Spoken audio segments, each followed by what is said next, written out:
Salam Pemuda Indonesia, jumpa kembali bersama saya Moh Gunawan Abdillah. Kali ini kita akan kedatangan beberapa tokoh-tokoh eksponen pemuda Indonesia yang akan membahas mengenai rapot merah Menteri Presiden Jokowi. Apakah rapot merah itu ada beberapa menteri atau keseluruhan? Karena saya dengar harusnya reshuffle itu pada tanggal 1 Juni 2022 ini. Namun entah ada isu apa, akhirnya reshuffle masih belum ditentukan. Bahkan saat pagi tadi Presiden Jokowi juga ditanya beberapa wartawan, tapi masih enggan menyebutkan siapa nama menteri yang memiliki rapot merah Presiden Jokowi. Jadi kita langsung saja kita bahas beberapa tamu kita ini, kita sebutkan satu persatu. Ada Bung Tobias Patiasina, ada Bung Ahmad Suawi, ada Bung Jo, ada Bung Mustaqim. Jadi kita akan membahas satu persatu bagaimana tokoh pemuda eksponen Indonesia ini membahas menteri-menteri yang memiliki rapot merah. Oke, kita langsung saja ke Bung Tobias. Silakan Bung, menteri mana nih yang cocok di reshuffle untuk kali ini? Ya, selamat malam. Assalamualaikum warahmatullahi wabarakatuh. Salam sejahtera bagi kita semua dan menyikapi bahwa siapa menteri yang harus di reshuffle. Itu kalau saya bilang itu kan masih tanda tanya dan itu hak dari presiden ya. Siapa-siapa yang menteri yang harus diganti. Tapi kita bisa lihat di sini bahwa menteri yang tidak mampuan untuk bekerja, kalau catatan saya ya, ini saya langsung aja dibuka. Itu Menteri Kelautan dan Perikanan. Itu kenapa saya harus menyampaikan hal ini. Catatan buruk dia, terutama itu mengenai LIN. LIN itu lumbung ikan nasional yang sudah dijanjikan oleh Jokowi untuk hadirnya LIN itu di Maluku, tapi nyatanya sampai dengan hari ini orang Ambon bilang semua janji-janji. Janji-janji tinggal janji. Nanti kita akan bahas ya mengenai lumbung ikan nasional. Kita lanjut dulu ke Bung Ahmad Suawi. Silakan Bung. Assalamualaikum warahmatullahi wabarakatuh. Selamat malam. Pertama bicara soal reshuffle kabinet ya. Kontraknya kita itu dengan presiden pada pemilu yang lalu. Artinya rakyat itu memilih presiden. Presiden itulah yang menentukan siapa-siapa yang menjadi pembantunya, dalam hal ini kabinet atau menteri-menteri. Sehingga siapa menteri yang mau direshuffle atau tidak direshuffle, dirotasi ataupun tidak, itu tentu menjadi prerogatif Presiden Jokowi sepenuhnya. Nah, tapi memang kemudian mengevaluasi kinerja kabinet tentu tidak terlepas dari pada akhirnya suka ataupun tidak suka orang akan mengevaluasi keberhasilan dan prestasi Presiden Jokowi secara keseluruhan. Kayak gitu. Kenapa? Karena menteri-menteri itu diangkat dan dipilih oleh presiden, tentu presiden memiliki catatan-catatan terhadap kinerja para menterinya. Apakah kinerja mereka memenuhi ekspektasi atau harapan dari presiden ataukah tidak. Sehingga siapa yang kinerjanya bagus, siapa yang kinerjanya kurang maksimal, siapa yang kinerjanya tidak sesuai, dan siapa orang-orang yang di dalam kabinet itu bisa membantu presiden untuk mewujudkan janji-janji selama masa kampanye yang lalu, itu tentu presiden lebih tahu. Seperti itu. Dan sekali lagi, agar tidak parsial, seolah-olah urusan ganti kabinet ini adalah semata-mata di kabinet. Tapi sesungguhnya ini adalah evaluasi terhadap kinerja keseluruhan sistem kepemerintahan yang ada. Evaluasi ya.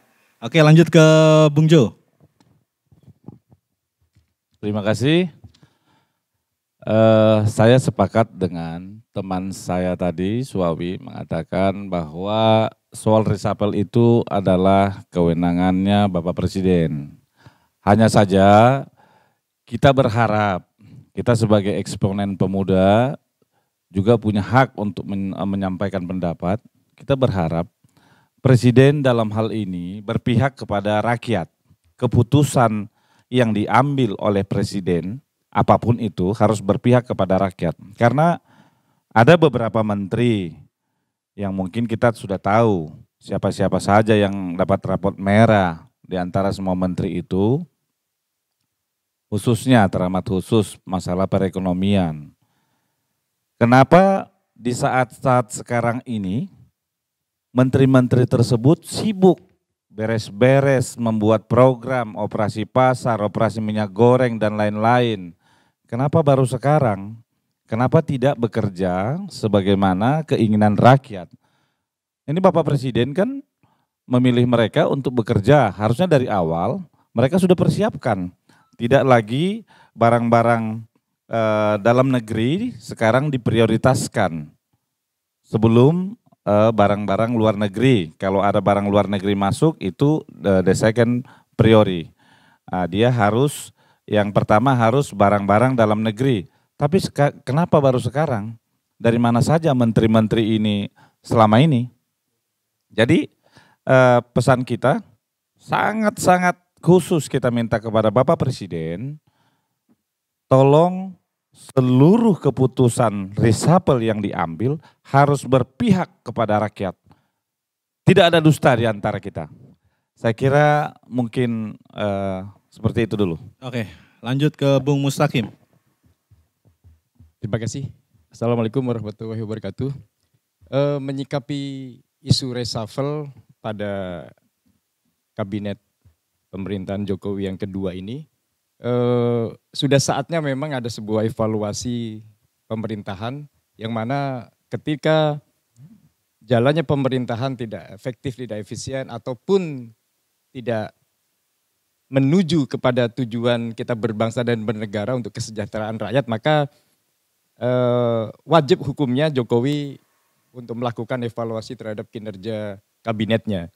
Nah, di dalam studi politik yang dilakukan oleh Bernard Crick menyatakan dalam bukunya In Defense of Politics, disebutkan bahwa aktivitas politik itu adalah di mana kepentingan-kepentingan yang berbeda dalam sebuah unit pemerintahan tertentu didamaikan dengan memberi mereka bagian dalam kekuasaan. Nah, seiring dengan penelitian politik, studi politik yang dilakukan oleh Bernard Crick ini menunjukkan bahwa pembagian kekuasaan di dalam unit pemerintahan adalah menjadi sebuah elemen penting, bahwa ini sudah dilakukan Jokowi di awal pembentukan kabinet, yang mana Jokowi sendiri mengorbankan apa yang sudah didengungkan dalam visi misi saat kampanye, akan membentuk kabinet yang ramping, tidak didominasi oleh kepentingan partai politik tertentu atau dalam tanda kutip kepentingan politik saja. Tapi Jokowi sendiri sudah mengingkarinya dengan merangkul semua kekuatan politik, artinya sudah didamaikan sebetulnya dengan kepentingan-kepentingan ini. Maka di periode pertama dan kedua ini harusnya di ujung pemerintahan kabinet Jokowi sudah selayaknya memberikan kompromi atau kompensasi kepentingan di dalam kabinet ini seharusnya sudah diakhiri. Nah, saat ini di sisa periode beliau ini sudah saatnya harus melakukan sebuah evaluasi total, manakala agenda rakyat yang diamanahkan kepada kekuasaannya tidak berjalan sebagaimana mestinya sesuai dengan harapan rakyat. Nah, untuk itu maka evaluasi terhadap reshuffle dalam bentuk reshuffle menurut saya sudah sangat layak dilakukan saat ini. Apalagi sekarang kita ketahui bagaimana di dalam partai pendukung bahkan atau seorang Menko saja sudah mendeklarasikan diri ke dalam poros untuk kegiatan Pilpres selanjutnya melalui Koalisi Indonesia Bersatu. Nah, untuk ini maka sebagaimana janji Jokowi di awal dalam visi misinya menjadi calon presiden dalam kampanyenya beliau, maka sudah seharusnya menteri-menteri yang sudah dibagi kekuasaan itu atau partai-partai politik yang sudah dibagi kekuasaan itu biarkan sekarang murni untuk dikocok ulang sehingga fokus kepada bagi kelompok menteri ataupun koalisi yang baru kebentuk ini silahkan membuat agenda baru untuk tahun politik ke depan. Sehingga Jokowi dengan kabinetnya sekarang biarkanlah murni tanpa agenda politik tapi betul-betul membawa agenda dan misi rakyat. Terima kasih. Kita tahan di situ dulu. Oke, demikian para eksponen menyebut sekilas kenapa para menteri Jokowi mungkin memiliki rapot merah itu di reshuffle. Jadi kita kilas balik sedikit pada 25 Maret 2022 mengenai afirmasi Bangga Indonesia, di mana Presiden Jokowi memarahi 4 menterinya. Ada Menteri Kesehatan, ada Menteri Pendidikan, ada Menteri Pertanian, dan satu lagi Menteri KKP. Nah ini selaras apa yang dibilang tadi oleh Bung Tobias mengenai kenapa Menteri KKP wajib di reshuffle. Cuman ini ada kasus nyata di Ambon mengenai lumbung ikan nasional. Janji Jokowi mengenai lumbung ikan nasional tidak terpenuhi. Namun untuk reshuffle kita akan menunggu nyali Presiden Jokowi. Dia bernyali atau memang ada rehabilitasi atau ada tekanan politik. Kita akan bahas langsung dengan Bung Tobias. Silakan Bung. Ya, terima kasih Mas Gun. Berbicara itu fakta dan nyata ya, bahwa kenapa saya berbicara catatan merah itu khusus untuk Menteri Kelautan dan Perikanan. Karena itu sudah memalukan sekali, sangat memalukan. Di mana anak-anak negeri, anak-anak Maluku sudah mempunyai satu motivasi untuk menjadikan Maluku itu lumbung ikan nasional. Tetapi nyatanya sampai dengan hari ini stuck di tempat. Itu jadi pertanyaan. Kenapa jadi pertanyaan? Apakah ini cuma hanya bentuk oligarki yang dimainkan sama Menteri Kelautan dan Perikanan? Karena kita lihat bahwa oligarki yang ada di Kementerian PPK itu begitu banyak. Kita contoh sampai menteri yang pertama itu aja sudah masuk kan. Kita lihat itu aja. Nah itu kenapa? Itu karena bagian dari oligarki. Dan satu lagi itu bagian dari permainan perusahaan dengan produsen ikan itu yang mengakibatkan sampai dengan hari ini terbengkalai lin itu. Dan yang kedua catatan saya di sini mungkin tadi saya tukar pikiran dengan dengan teman-teman bahwa sampai dengan hari ini kenapa lin itu masuk yang pertama itu harus ada relugasi, ya kan? Tugas penting untuk semua elemen, begitupun elemen yang ada dalam Menteri Kelautan dan Perikanan dan juga Pemda, khususnya Provinsi Maluku, itu harus ada sinergi dalam membuat satu dokumentasi yang betul-betul real untuk menjadikan ini perencanaan terintegrasi dari kementerian itu menjadi satu hukum yang nyata dan itu real akan berjalan. Kalau ini dokumennya belum ada maupun hukumnya belum ada, ya ini akan terbengkalai karena hanya cuma isu-isu yang dibangun tetapi nol besar. Nanti bilang lagi Pak Presiden bilang nanti akan mendatangkan pengusaha-pengusaha dari Jepang dan sudah datang. Jepang sudah datang dan sudah ada kontribusi juga tapi sampai dengan hari ini belum berjalan. Mungkin itu kenapa saya sampaikan itu karena dokumen yang ada di Kementerian Kelautan dan Perikanan sampai dengan hari ini belum nyata. Itu mungkin menurut Bung Tobi, siapa tokoh di balik kegagalan lumbung ikan nasional? Karena ada informasi juga bahwa lumbung ikan nasional akan dipindahkan ke provinsi lain. Mungkin karena jauhnya Ambon atau ada sosok orang terpenting atau bisa kita sebut ada mafia ikan di Indonesia ini yang akhirnya membuat mandek lumbung ikan nasional saat ini. Ya, tadi kan saya sudah berbicara bagaimananya banyaknya oligarki yang bermain di perikanan. Sampai-sampai salah satu tempat yang memang harus diambil misalnya berapa ribu ton itu dibiarin untuk apa? Untuk pemain-pemain mereka itu yang datang yang mengambil. Yang tadi saya bilang kan sudah ada pemain-pemain oligarki dan siapa dan kementerian-kementerian mana yang cuma hanya janji-janji omong kosong dan lin itu saya dengar mau dibatalin. Nah itu berbahaya. Di saat itu dibatalin, maka rakyat akan berbicara bahwa Pak Presiden bohong. Oke, jadi kita bukan masalah Presiden bohong, tapi kan dia punya menteri dalam hal ini Pak Trenggono Wahyu selaku Menteri KKP. Kebijakan atau penggagalkan lumbung ikan nasional ini, apakah ada sangkut paut dengan Pak Menteri yang memang bukan bidangnya? Bukan soal itu. Begini, tegak lurus. Biasanya kalau presiden yang perintah harus menteri itu lakukan. Jangan cuma hanya bilang katanya nggak ada dana. nggak ada dana dari luar untuk investigasi Lin. Lah sedangkan Pak Presiden sudah bilang tegak lurus ke atas, PBD atau APBN mana? Nah itu yang saya sampaikan bahwa tidak ada itu. Kalau memang betul itu Pak Presiden mau itu supaya Lin berjalan, harus tegak lurus. Kementerian mana yang ambil bagian dalam pengurusan Lin itu. Nah terutama itu Menteri Kelautan dan Perikanan, itu tanggung jawab dia besar. Kalau bisa ya dia diresafel. Karena dia basicnya bukan di situ kok. Kita tahu. Terima kasih. Oke, itu adalah salah satu dari alasan kenapa Menteri KKP Bapak Wahyu Trenggono yang memang tidak memiliki background perikanan harus direshuffle karena banyak fakta, salah satunya adalah lumbung ikan nasional. Janji Jokowi mungkin bisa ditelikung atau mungkin para menteri yang sudah bergening menusuk Jokowi dari belakang melalui kebijakan-kebijakan Jokowi yang tidak dilaksanakan oleh para menterinya. Kita akan lanjut lagi ke Bung Ahmad Suhairi. Bagaimana Jokowi memiliki menteri-menteri yang memang dibilang rapot merahnya mungkin cukup banyak. Apalagi data dari BPS sudah menyebutkan bagaimana impor dari luar itu sangat-sangat tinggi.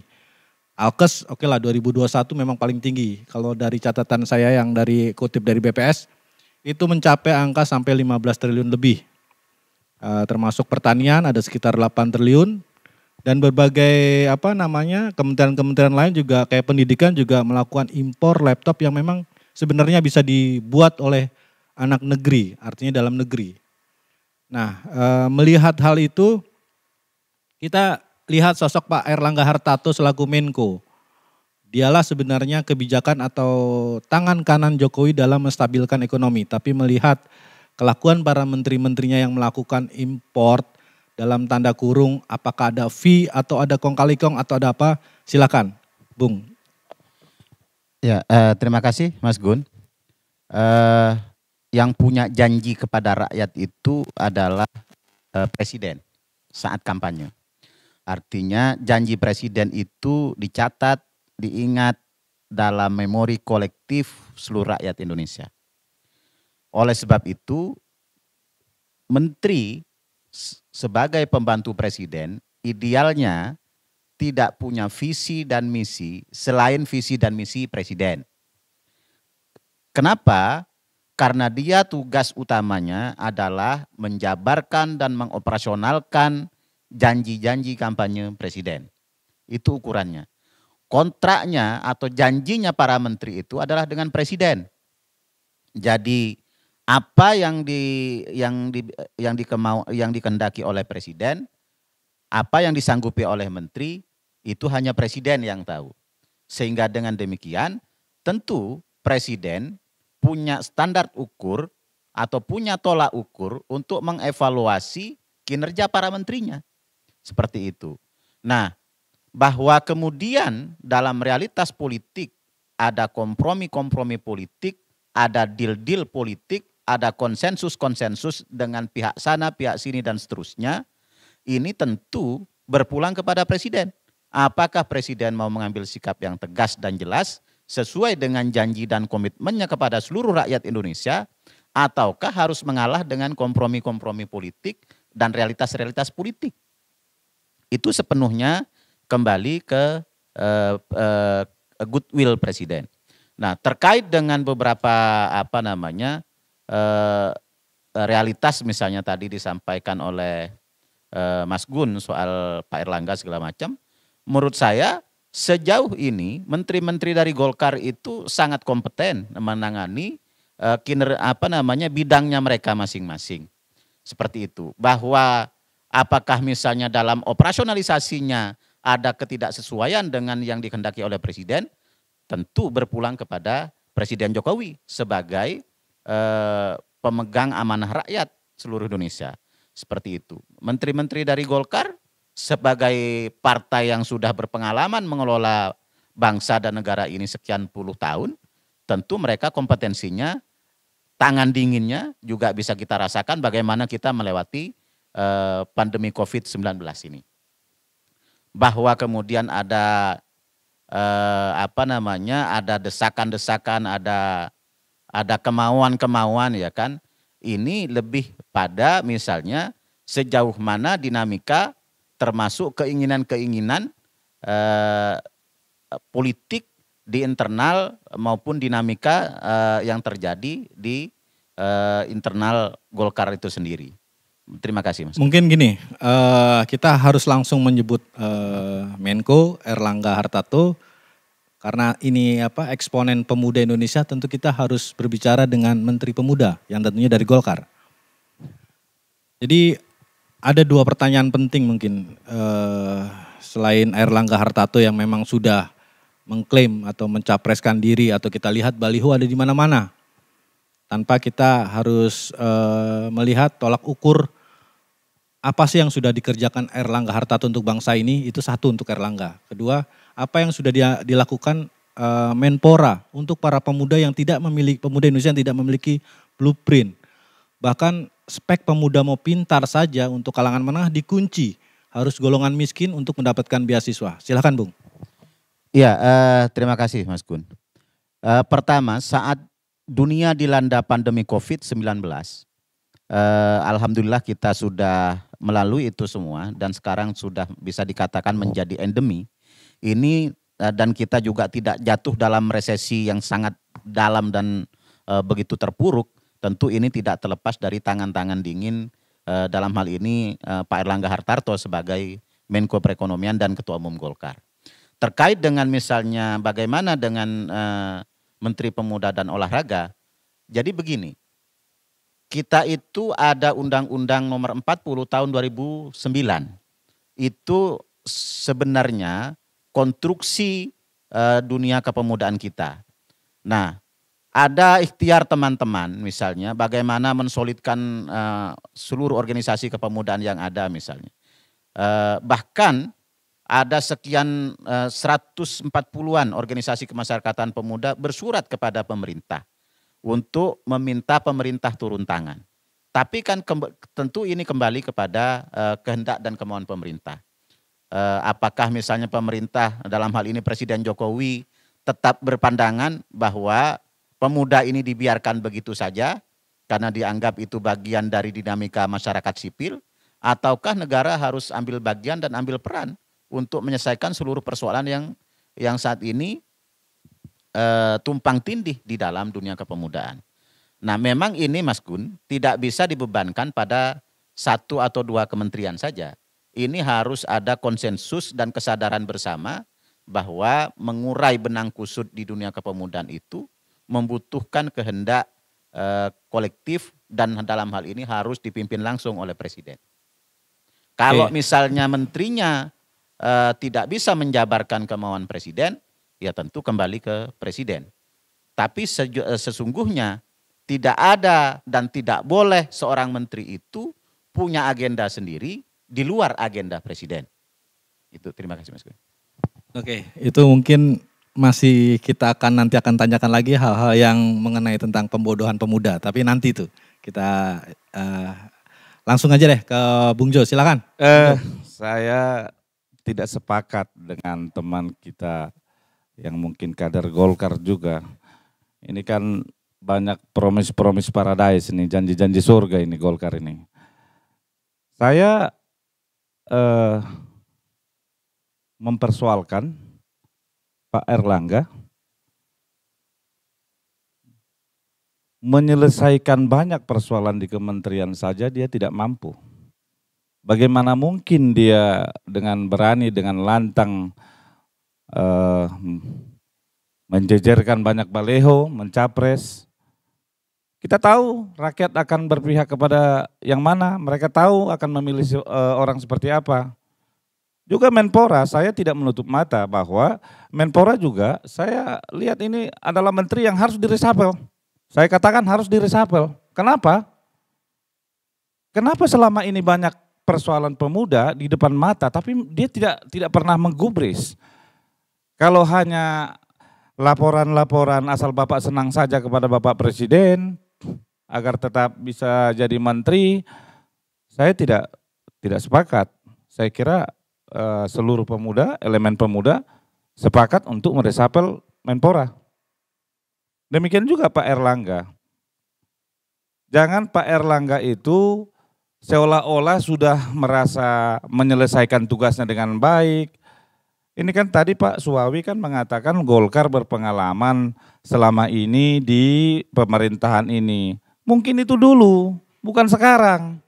Itulah akibatnya kalau presiden terikat kontrak politik dengan partai politik. Kenapa saya sampaikan demikian? Kontrak politik dengan partai-partai mengharuskan Bapak Presiden harus menjadikan menteri dari partai ini tanpa melihat latar belakangnya mungkin yang ningrat atau mungkin berasal dari kalangan menengah ke atas sehingga dia untuk masuk ke pulau-pulau sana atau ke daerah sana tidak mau, dia hanya terima laporan di atas. Saya tadi setuju dengan pernyataan Bung Tobi soal lumbung ikan. Jangankan lumbung ikan. Saya tidak mengatakan Mendagri ini diresapel, tidak. Pak Tito itu sudah bagus dan maksimal saya kira. Ini bukan pesan sponsor ya. Tapi saya kira Pak Tito dalam hal ini harus dibantu oleh wakil menteri. Karena seingat saya dulu Pak Presiden sudah menandatangani Perpres nomor 114 tahun 2021 dan itu sudah disetujui tanggal 30 Desember 2021 di mana Mendagri akan dibantu seorang wakil menteri dalam negeri karena memang terlampau banyak tugasnya Mendagri itu. Contoh, Sopipi Maluku Utara sampai saat ini belum menjadi definitif. Saya titip pesan kepada Bapak Presiden dalam hal ini, jikalau memang meresapel kabinet, tolong juga Sopipi itu juga diperhatikan. Kenapa? Masa ibu kota provinsi tidak menjadi definitif, tidak punya kelurahan kecamatan yang definitif, bagaimana pemerintahan berjalan dengan lancar? Jadi saya kira Pak Presiden, saya dalam kesempatan ini minta tolong sebagai rakyat, sebagai pemuda, Sopipi ditetapkan sebagai kota yang definitif. Sehingga masyarakat Maluku Utara tidak lagi ribut soal status Sopipi sebagai ibu kota provinsi.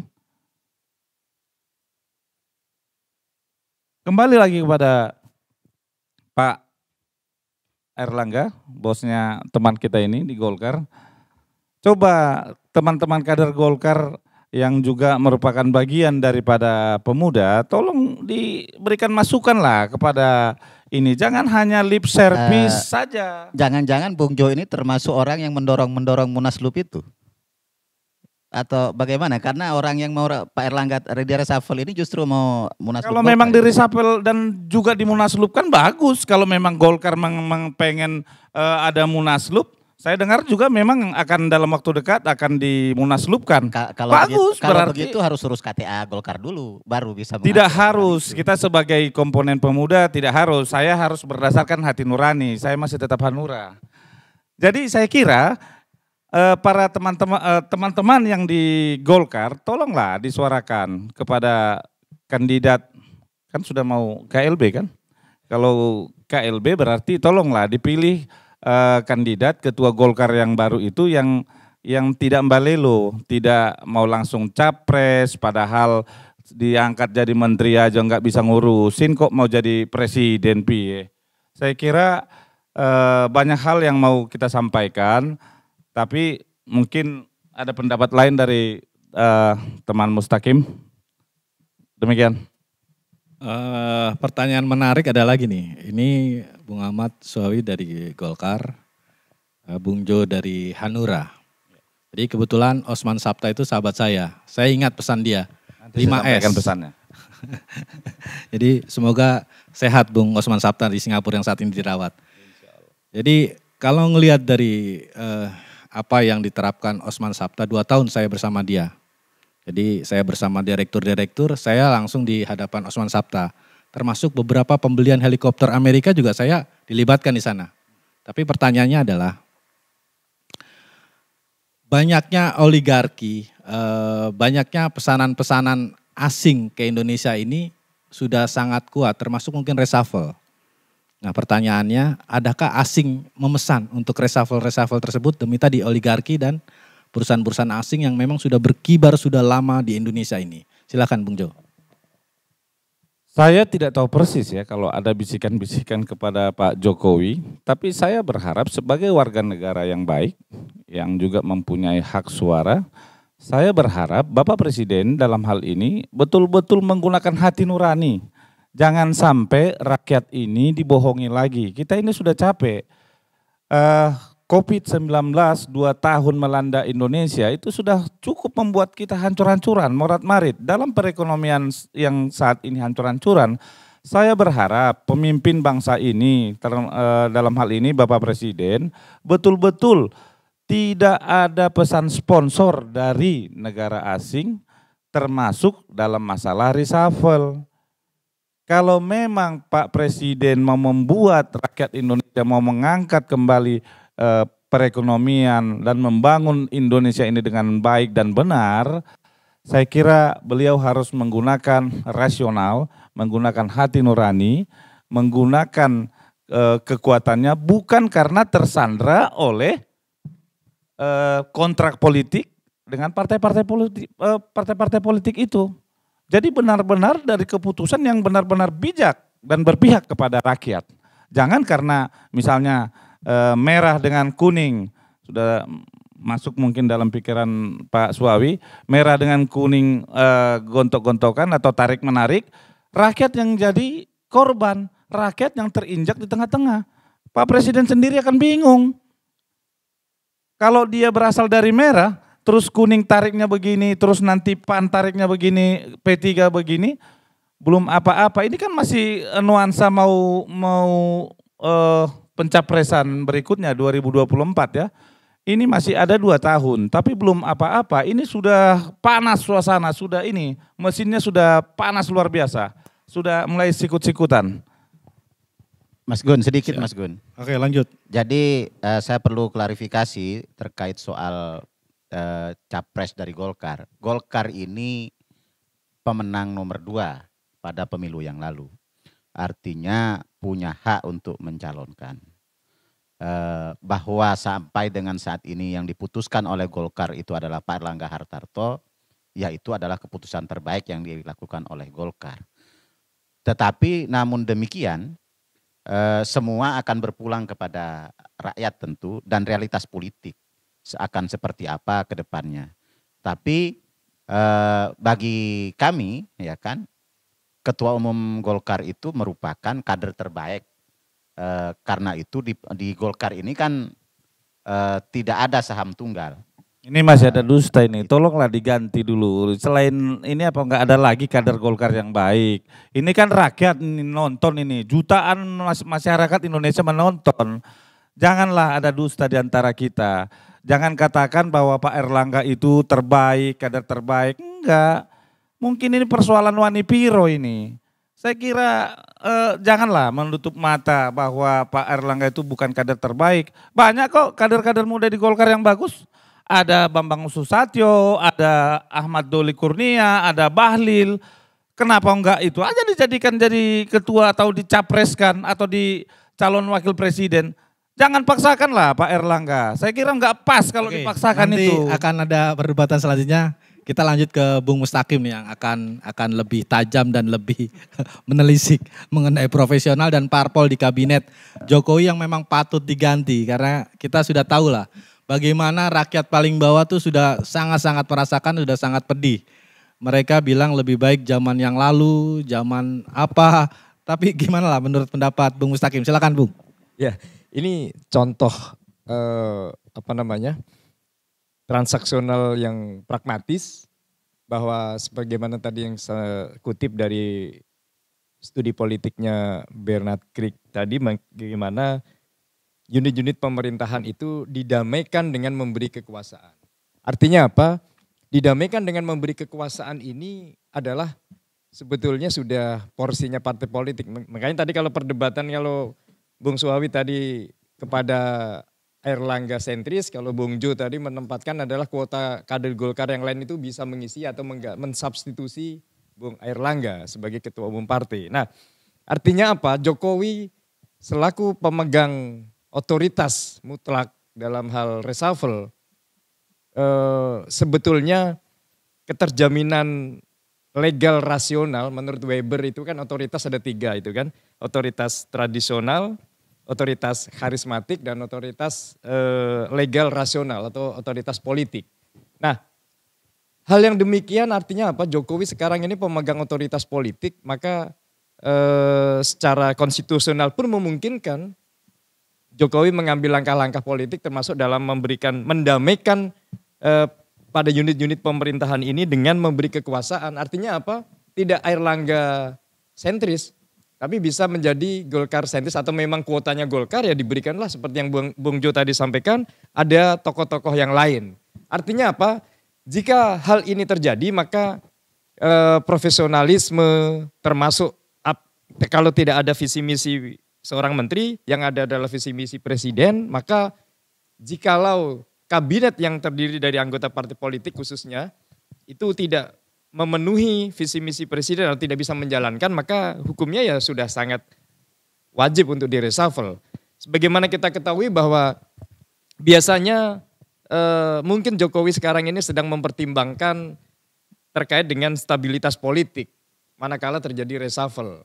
Padahal beliau sudah memegang mandat tunggal untuk membuat keputusan politik ini dalam reshuffle atau membuat susunan kabinetnya, manakala bisa dikaitkan dengan representasi dari tokoh-tokoh partai politik yang lain. Nah, kalau ini terjadi maka Jokowi juga secara gentleman di akhir periode ini bisa menegakkan, mendeklarasikan bahwa dia tegak lurus terhadap kepentingan masyarakat, manakala khususnya contohnya di bidang perekonomian. Jikalau perekonomian juga tidak segera beranjak, sudah diberikan jimat dengan dengan tidak bisa dipidana manakala menggunakan dana Covid misalnya, yang saat itu saat menggunakan APBN ini, artinya apa? Bahwa di sini otoritas sudah diberikan kepada anggota kabinet, dan jika tidak maka sudah selayaknya lah untuk di reshuffle. Nah, kita ketahui bagaimana pada saat Jokowi jadi capres itu kan beliau tunawisma partai politik. Dia tidak punya partai politik, tapi justru karena kekuatan legalitas otoritas karismatik yang beliau miliki saat itu, entah dengan cara pencitraan atau dengan cara apapun. Tapi pertanyaan tadi yang waktu saya buka tadi itu belum terjawab. Jadi informasi yang saya dengar itu 1 Juni. Nah, ini menyangkut yang tadi yang namanya kapabilitas regulatif, di mana Jokowi adalah seorang petugas partai. Ya. Nah, jadi kan? Ya. Jadi ada permission ke Megawati untuk reshuffle. Gimana? Oke, nah justru itu Mas Gun, bahwa 1 Juni mungkin oke lah kita tidak bisa ganggu karena di situ ada sakralisasi 1 Juni sebagai hari lahir Pancasila, sehingga momentum untuk reshuffle sepertinya diundur. Oke. Justru itu saya mau katakan, kalau Jokowi dicap sebagai petugas partai, karena dari awal dengan otoritas karismatik yang beliau saat itu miliki, maka partai politik, dia tidak punya partai politik pun juga sudah bisa manggung sebagai capres. Dan sudah saatnya sekarang Jokowi harus berhenti sebagai karena dia sudah pemegang otoritas legal rasional atau otoritas politik, maka sudah saatnya menunjukkan ke publik bahwa beliau bukan petugas partai tapi juga pesuruh rakyat. Nah, sebagai pesuruh rakyat artinya apa? Bahwa kepentingan rakyatlah yang diutamakan. Jadi seharusnya rasionalitas untuk menilai atau menimbang dukungan politik, maka Jokowi sudah saatnya dia mendeklar bahwa dia tidak sebagai petugas partai gitu Mas Gun. Nah, sehingga apa? Mungkin saat ini karena beliau tidak selalu didengung-dengungkan selalu ada satu perspektif yang menarik terkait juga dengan Golkar juga, isu Munaslup Golkar bisa saja Jokowi didorong menjadi ketua umum Partai Golkar saat ini. Jadi ada studi-studi seperti ini, ada analisis-analisis seperti ini, apalagi di Golkar tidak ada saham mayoritas seperti Bung Sawi sampaikan tadi, maka bisa jadi kartu truf ini dimainkan, ya, ada sebuah gerakan munaslup, apalagi dengan model tema kita hari ini adalah soal reshuffle, bisa jadi ketua umum Partai Golkar saat ini yang Menko Perekonomian itu di reshuffle. Begitu di reshuffle, maka langkah selanjutnya adalah karena dianggap tidak taktis melakukan koalisi Indonesia Bersatu itu, bisa jadi juga langkah selanjutnya justru kena dimunaslupkan. Nah, hal-hal seperti ini tetap dinamika di internal partai politik masing-masing, termasuk juga bagaimana akan mempengaruhi keputusan presiden dalam melakukan reshuffle. Jadi sebentar, saya potong. Saya tidak sependapat. Kita ini terlampau memelintir. Seringkali ini media juga sering memelintir bahwa Pak Jokowi itu dianggap petugas partai. Itu tidak benar. Jokowi itu sebagai presiden adalah mandataris dari rakyat. Bukan mandataris dari partai saja. Ketika dia mencalonkan memang benar syarat untuk pencalonan itu dimajukan oleh partai. Betul, mandataris dari partai pada saat itu. Tapi ketika dia dilantik menjadi presiden, saat itu juga dia sudah menjadi milik rakyat, bukan milik partai. Tapi seringkali ini apakah dari Merah atau dari mana-mana teman-teman media memelintir ini petugas partai atau mungkin ucapan yang terucap dari kebagusan sana. Saya kira enggak setuju. Jadi gini. Pak Jokowi itu milik rakyat, bukan milik partai. Betul, itu kalau orang awam tahu. Oke? Kalau kita baca yang namanya anggaran dasar, anggaran rumah tangga Partai Demokrasi Indonesia Perjuangan, itu tertulis di situ. Tertulis makanya Mas, bahwa anggota DPR bahkan presiden adalah petugas partai. Silakan, Bung. Tapi kan rakyat tidak tahu semua itu dan saya kira itu kan ADART yang dibangun oleh partai. Itu kan MOU dia dengan Pak Jokowi. Tapi ketika dia dilantik menjadi presiden, saya kira itu tidak berlaku. Apakah undang-undang dari partai lebih hebat dari Undang-Undang Dasar 45 atau dari undang-undang di negara ini? Kalau itu yang terjadi berarti PDIP lebih tinggi dong peraturan mereka dari undang-undang ini. Berarti kita buat apa lagi bernegara kalau hanya PDIP yang memiliki negara ini? Saya kira tidak demikian, saya tidak setuju. Oke, siap.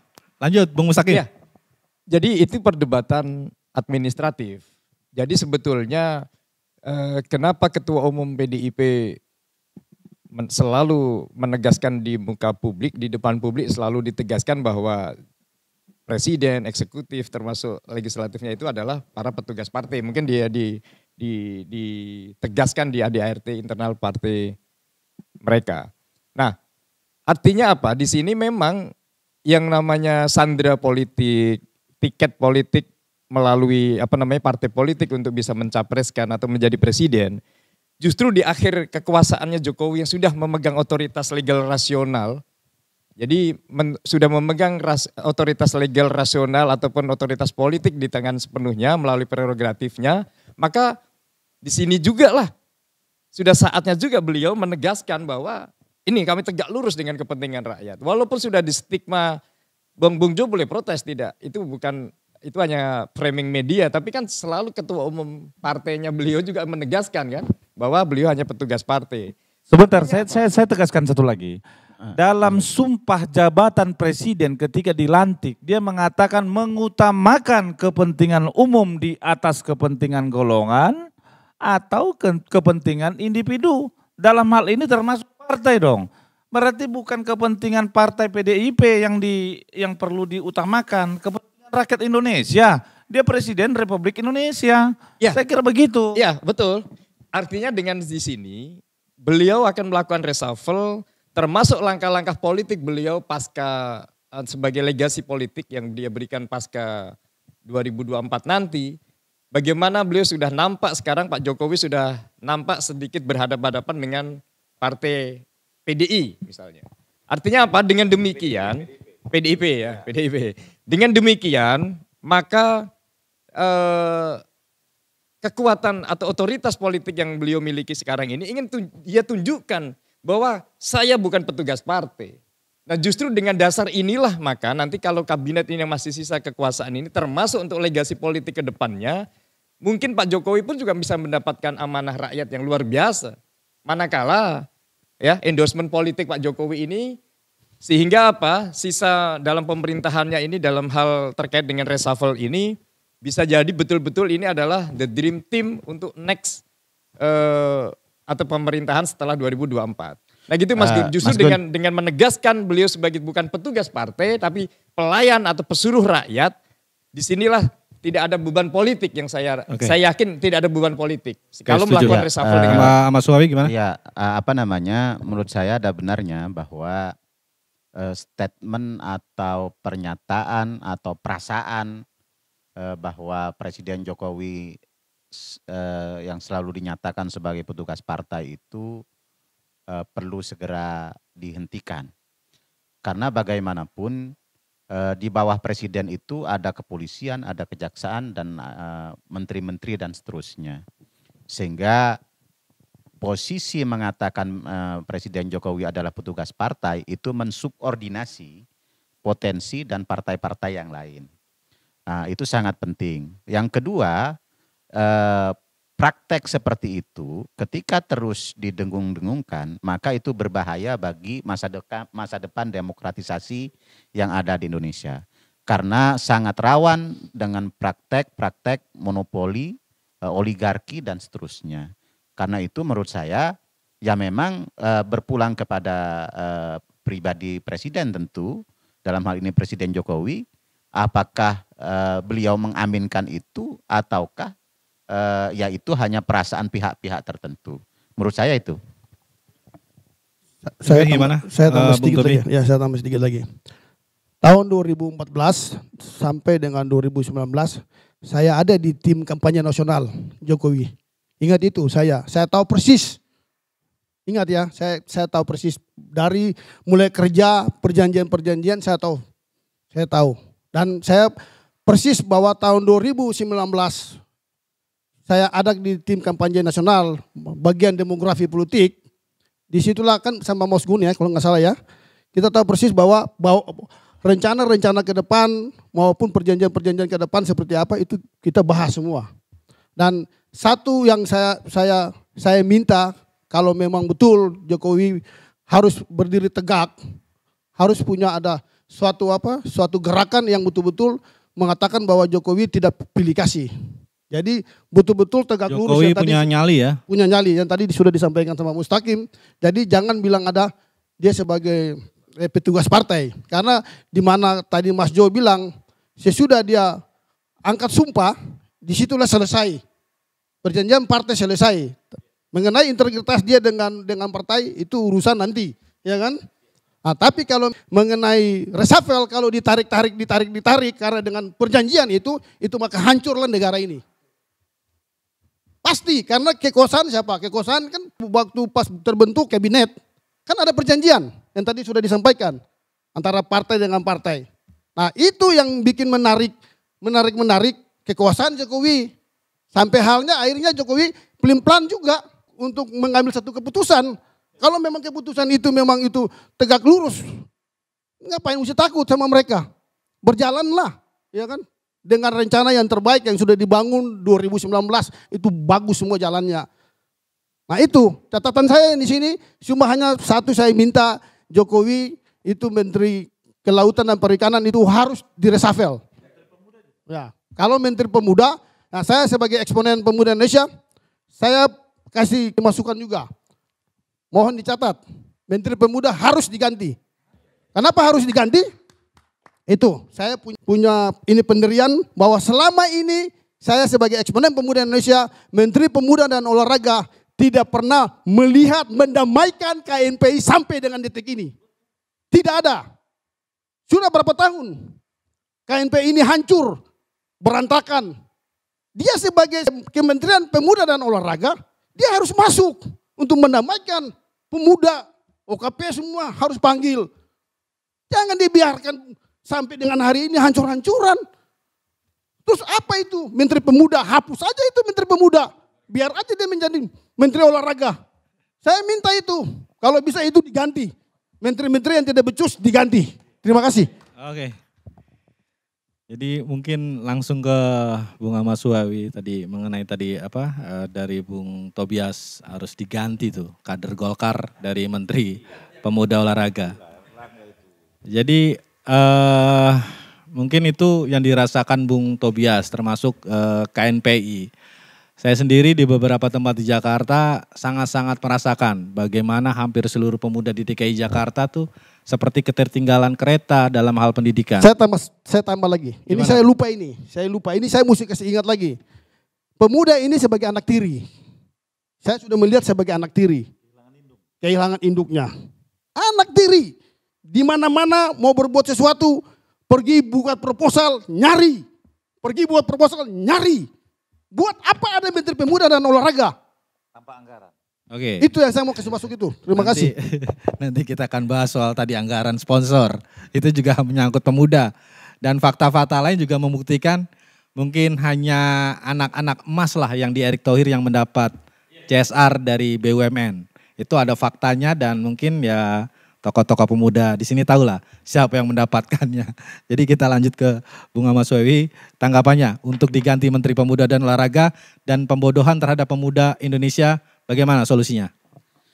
Ya, terima kasih Mas Gun. Pertama, memang masalah kepemudaan ini sudah sangat krodit, menahun, dan memang tidak ada langkah-langkah konkret dari rezim ke rezim. Kalau mau kita jujur ya, sesudah reformasi sistematis penghancuran organisasi-organisasi kemahasiswaan dan kepemudaan terutama. Pertama, dengan dihapuskannya GBHN, maka kita sebagai bangsa tidak memiliki arah yang cukup jelas kemana langkah dan arah bangsa ini. Dulu misalnya KNPI salah satu diantaranya sebagai wadah berhimpun bagi organisasi kemasyarakatan pemuda diatur atau ada dalam GBHN. Yang kedua, sejak dirubahnya undang-undang keormasan yang waktu itu juga mencantumkan beberapa nama organisasi, salah satu diantaranya adalah KNPI, itu juga dihilangkan. Berikutnya terbitnya Undang-Undang Kepemudaan tahun 2009 nomor 40 itu juga tidak mencantumkan KNPI. Sehingga kalau misalnya kita berharap pemerintah turun tangan soal KNPI, tentu kita bertanya mandataris apa yang harus dipakai oleh pemerintah untuk mendamaikan KNPI. Itu persoalan pertama. Persoalan kedua, Undang-Undang nomor 40 tahun 2009 itu mengamanatkan ada Perpu, ada Perpres dan seterusnya. Ini sebenarnya yang sampai sekarang saya belum tahu apakah sudah ada atau ini, tapi sepengetahuan saya belum ada realisasi. Sehingga kemudian wajar ketika banyak organisasi kepemudaan sekarang ini terbengkalai. Dan lebih ironis lagi misalnya, banyak organisasi kepemudaan itu memang tidak mengalami pembinaan yang sebagaimana layaknya, sebagaimana patutnya. Ini juga terjadi ketika dukungan dari parlemen misalnya, terutama soal budgeting, soal regulasi dan seterusnya itu tidak memihak ke sana. Nah, kenapa ini terjadi? Kejadian ini tidak bisa dilepaskan dari sistem rekrutmen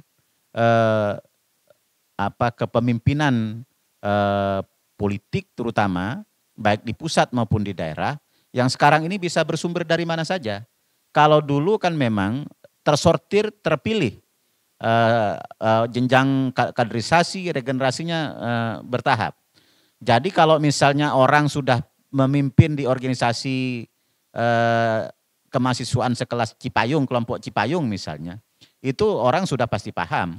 Standar bakunya penguasaan mereka sudah pasti paham. Kalau misalnya sudah di KNPI, orang sudah pasti paham. Kemampuannya seperti apa, orang pasti paham. Kalau sekarang ini kan popularitas itu mengalahkan kompetensi, ya kan? Kekuatan mobilisasi itu mengalahkan pengabdian orang per orang kayak gitu. Jadi begitu dia populer, begitu dia ini tidak penting apakah orang itu kompeten, apakah itu orang itu pernah mengabdi sekian lama, bisa saja dia yang terpilih. Itu realitas akibat perubahan zaman dan proses demokratisasi yang terjadi dewasa ini. Nah, memang kemudian situasi ini membutuhkan langkah-langkah konkret. Langkah-langkah konkret itu ya memang pemerintah tidak boleh berlepas tangan, Mas Gun. Ya gitu. Karena itu memang harus dilibatkan, semua pihak harus dilibatkan, harus diajak ngomong. Karena bangsa ini akan sangat ditentukan oleh generasi mudanya di masa yang akan datang. Gitu. Oke, terima kasih. Mungkin ada Bung Jo atau Bung Mustaki mau nambahkan? Saya mungkin cuman berikan masukan ya. Persoalan pemuda dan persoalan kontrak-kontrak politik tadi, semua sebenarnya bisa diselesaikan. Ini putaran Pilpres 2024, saya kira rakyat akan terbuka melihat dan memilih pemimpin yang betul-betul punya hati nurani, yang betul-betul memang sesuai dengan harapan masyarakat Indonesia. Ini kan dari tadi kan kita persoalkan masalah pemuda juga, kita bicarakan. Harapan saya sebagai salah satu eksponen pemuda, kita calonkan saja kaum muda sebagai calon presiden. Saya kira pasangan Puan Maharani, asal Puan Maharani tidak terikat dengan kontrak politik sebagai petugas partai, saya dengan teman-teman lainnya siap untuk mengawal pencalonan Puan Maharani dengan Bambang Susatyo. Enggak. Sebentar, saya potong dulu. Saya sebelum selesai, karena saya juga punya pilihan. Bambang Susatyo itu saya lihat pesanan sponsor di sini. tidak ada. Ini karena saya melihat Bambang Susatyo itu adalah keterwakilan daripada kaum muda. Puan Maharani juga pernah ber-KNPI. Bambang Susatyo juga KNPI. Apa salahnya? Ini kan satu suara. Airlangga Hartarto pernah. Golkar disingkirkan dulu Erlangganya.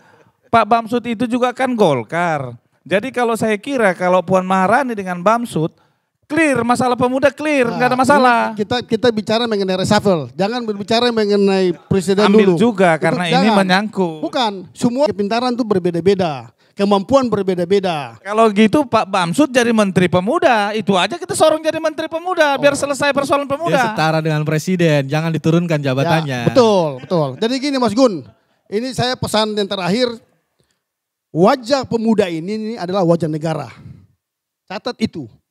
Kalau wajah negara tidak bisa dipelihara dengan baik, pasti akan menjadi liar. Dan liar itu kita akan lihat. Demo di mana-mana, ya kan, pertikaian antara pelajar, antara siapapun. Karena ya itu, karena wajah pemuda sudah tidak pernah dilihat.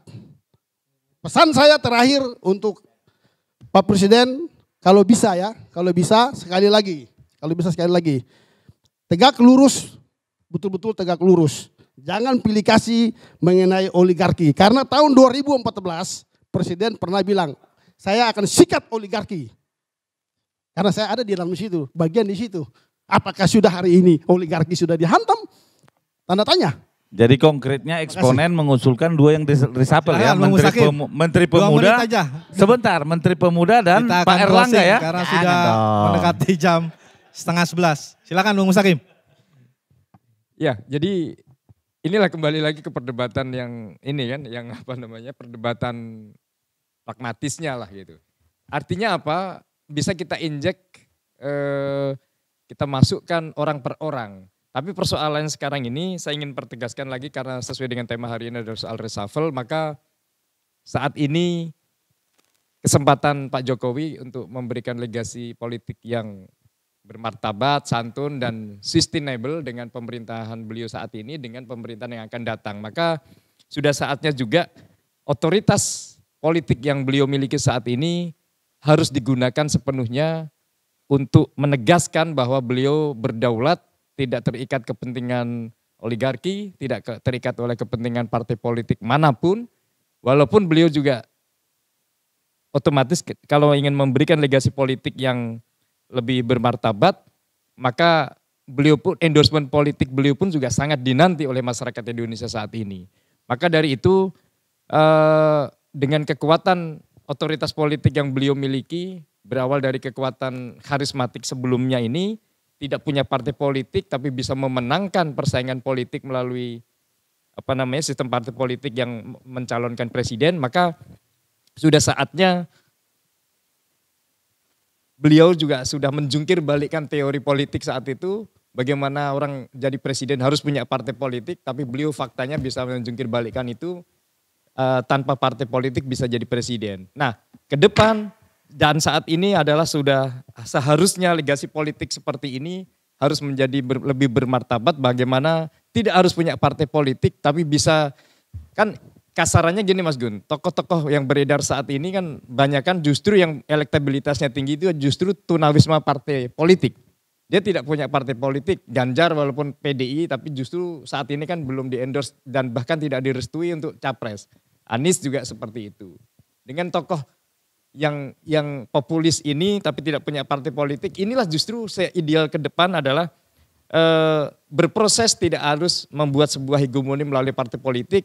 Tapi Pak Jokowi juga sudah menjadi sebuah contoh, tidak punya partai politik tapi mampu sebagai ketampuk pimpinan bangsa ini sebagai presiden. Nah untuk itu maka reshuffle murni sepenuhnya ada di tangan Pak Jokowi, maka jangan ragu, lakukan segera eksekusi ini supaya kabinet yang ideal untuk bangsa dan negara ini betul-betul ada pada sisa pemerintahan beliau ini. Oke, terima Mas kasih. Gun, dikit. Oke.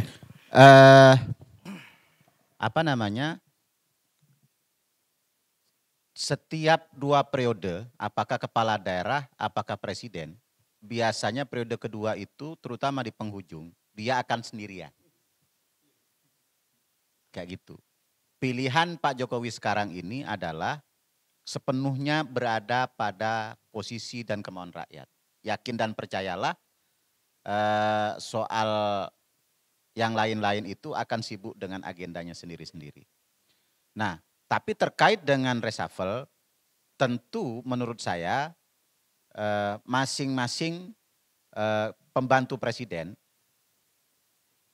Pak Jokowi tentu punya catatan kelebihan dan kekurangannya masing-masing.